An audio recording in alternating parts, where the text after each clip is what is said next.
He sits, alone, on the edge of the fountain. The fountain itself is dry. It's been a good month or so since he turned it off. The pennies and quarters that were tossed in happier times lie there still, undisturbed, beginning to gather dust. Above him, the glass rotunda is dark, permitting only vaguely the dull sheen of the autumn moon to shine through. He turns his head this way and that, toward the four concourses that extend away from the grand fountain, the crowning masterpiece of this shrine to capitalism.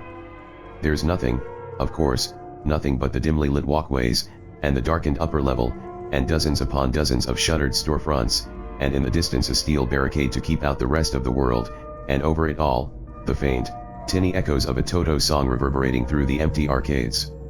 It was springtime when the mall closed for good. He remembers those last chaotic weeks, how the reports on the news grew more and more dire, how more and more of his co-workers at the Bone March stopped showing up for work, how he had to work harder and harder at first, until the customers started getting fewer and far between. He remembers showing up for work and being called to the office by one of the floor managers.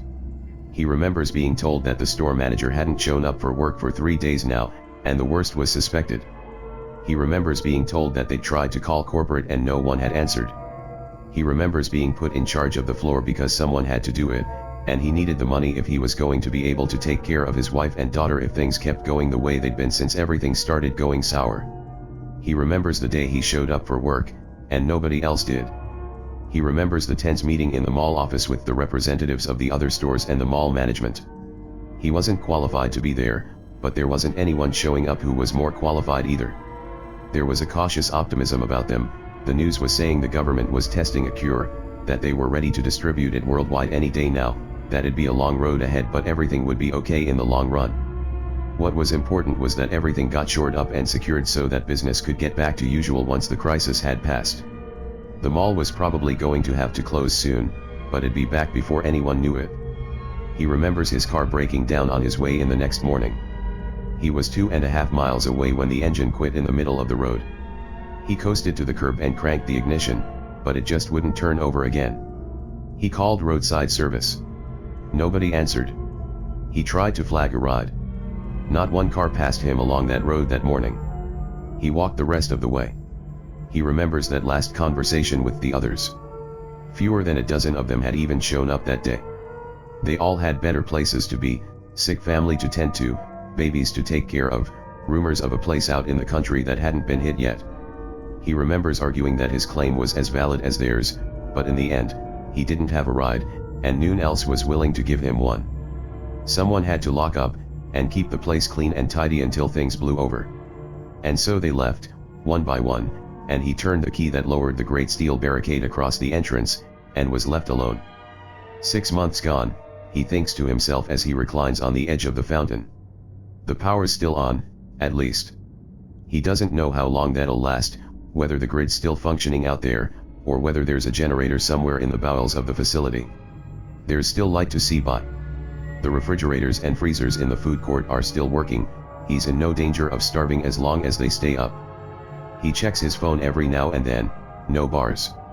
He can access the internet from the PCs in the Best Buy, but most of the websites he knows are down, and the ones still up haven't been updated for months now.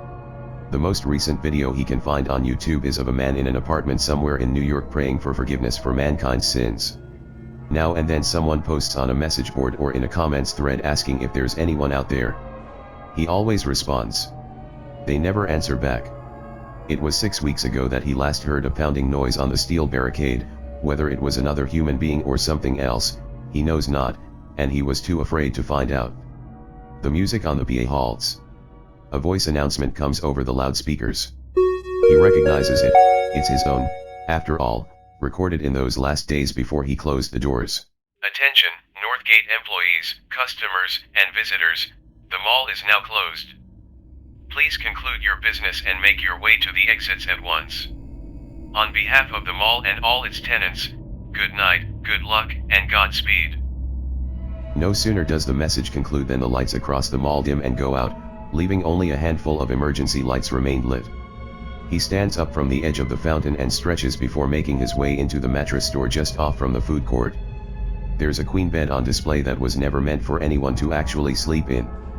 He throws himself upon it, covers himself with a comforter salvaged from the bone, and closes his eyes. Maybe tomorrow he'll get the call that the government has lifted the quarantine and they're going to start opening things up again. Maybe the power will flicker and go out for good. Maybe tomorrow he'll hear his wife banging on the barricade, their little girl in tow, and they'll be a family again. Or maybe he'll wake up to the sound of his own voice opening the mall, and spend another day tidying up and mending things as they break down, and spending his hours by the fountain while semisonic echoes through the empty building.